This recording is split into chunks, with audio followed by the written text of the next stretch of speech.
Siempre que pensamos en la economía rural, suele venirnos a la mente una imagen algo estancada, ¿verdad? Algo casi del pasado. Pues bien, hoy vamos a cambiar el chip por completo. Vamos a adentrarnos en un monumental estudio económico que duró nada más y nada menos que 13 años, realizado por el Centro de Investigación y Promoción del Campesinado, más conocido como CIPCA.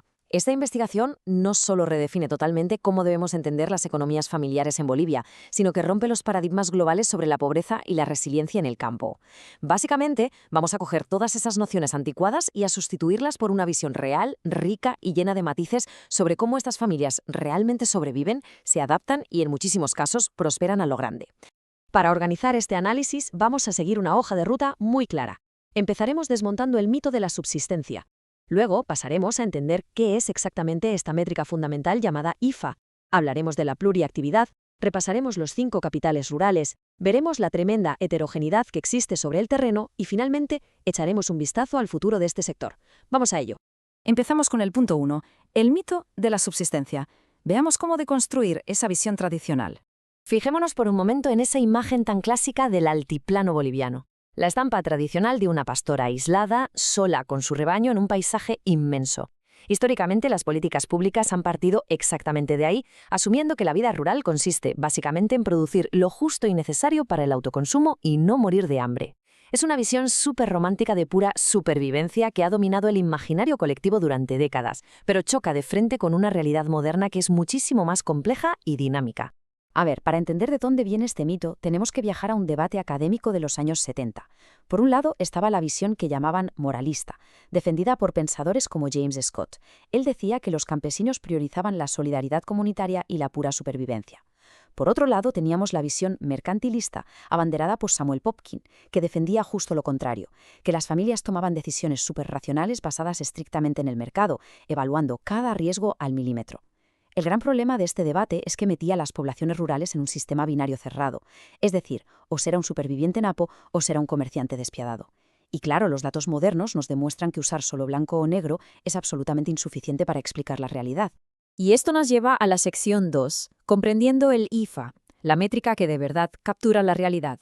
Porque claro, si las herramientas de medición son defectuosas, las conclusiones también van a ser un desastre.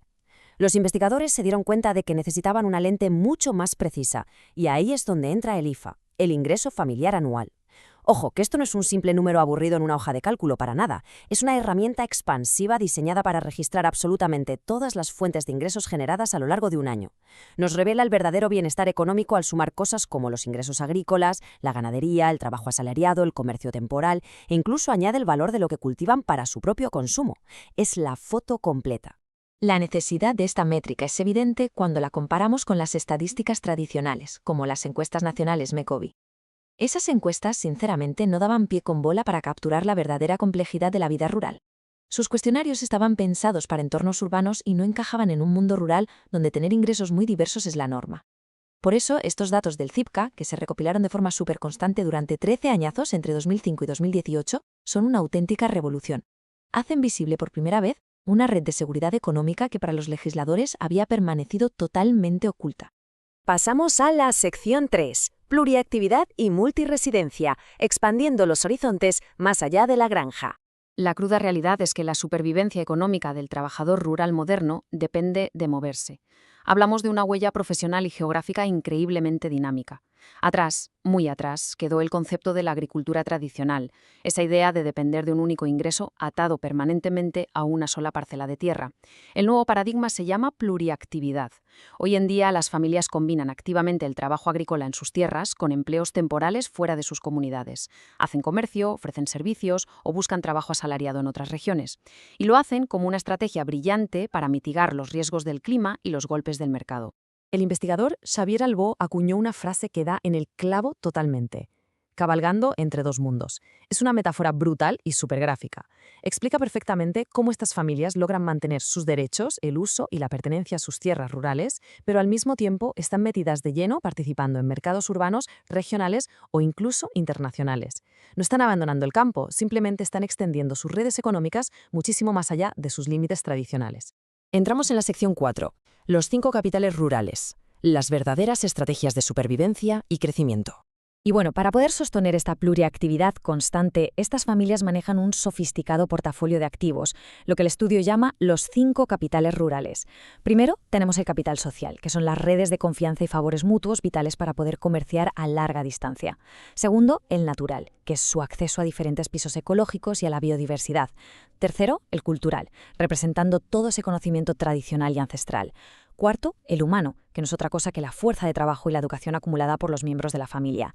Y por último, el financiero, que incluye la capacidad de convertir cosas, como por ejemplo el ganado, en dinero en efectivo rápido. Y ojo, no estamos hablando de términos académicos vacíos, son literalmente las herramientas que usan cada día para salir adelante. De hecho, la propia portada de este informe oficial ilustra a la perfección esta diversidad.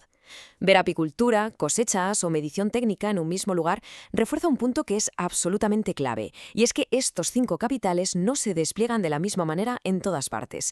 Es como un puzzle gigante, se combinan y se utilizan de formas completamente distintas dependiendo de qué oportunidades ofrezca el mercado y sobre todo del ecosistema concreto que rodea a cada comunidad en ese momento.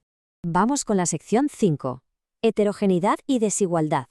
Un paisaje agrícola altamente diverso. Lógicamente, si las estrategias varían tanto, los resultados económicos van a ser igual de dispares. El nivel de este estudio es inmenso, llegando a analizar 6 regiones drásticamente distintas, desde el gélido altiplano y los templados valles, pasando por la inmensidad de la Amazonía norte y sur, hasta el árido Chaco y las enormes llanuras del oriente. Esto deja algo muy claro. La Bolivia rural no es un bloque homogéneo, es un inmenso mosaico de ecosistemas, lo que obliga a los agricultores a aplicar estrategias totalmente opuestas según la región en la que se encuentren. Y como resultado de este tremendo mosaico geográfico, el estudio reporta un hallazgo muy importante. El sector está sufriendo una fuerte polarización. Estamos viendo nacer una altísima desigualdad dentro del propio mundo rural. Por un lado, hay grupos enteros que se mantienen en un estatus casi exclusivo de subsistencia, muy aislados. Pero por otro lado, ciertas familias han sabido jugar sus capitales de manera espectacular, aprovechando el boom de los precios internacionales para convertirse en exportadores hipercompetitivos de productos como la quinoa y la soja. Y claro, estos grupos están generando unos excedentes económicos masivos. Y llegamos a la recta final. Sección 6. El futuro rural. Redefiniendo el paradigma. Con toda esta avalancha de datos demostrando una diversificación y un movimiento constantes, presenciamos la muerte definitiva de las etiquetas clásicas, esas definiciones estrictas y anticuadas de lo rural frente al urbano o el sector formal frente al informal, e incluso esa división entre migración permanente y temporal, francamente, ya no sirven de nada. Seguir aplicando estos binarismos del siglo pasado es como intentar entender el Internet de hoy con un manual de los años 90. Es totalmente inadecuado para captar las complejísimas estrategias económicas que usa la gente hoy en día. Así que para terminar, nos queda una reflexión bastante profunda. Si la sociedad rural actual es, como nos dicen los datos empíricos, tan sumamente dinámica, pluriactiva y heterogénea, ¿cómo tienen que adaptarse las políticas públicas? El gran desafío que tenemos por delante es diseñar modelos de apoyo que dejen, de una vez por todas, de tratar al espacio rural como un museo estático. Hay que empezar a impulsarlo como lo que realmente es, un nodo de actividad vibrante, en constante movimiento, que cruza fronteras geográficas y económicas a diario. Es un cambio de mentalidad fundamental. Y con esa idea revolucionaria sobre la mesa terminamos este análisis. ¡Hasta la próxima!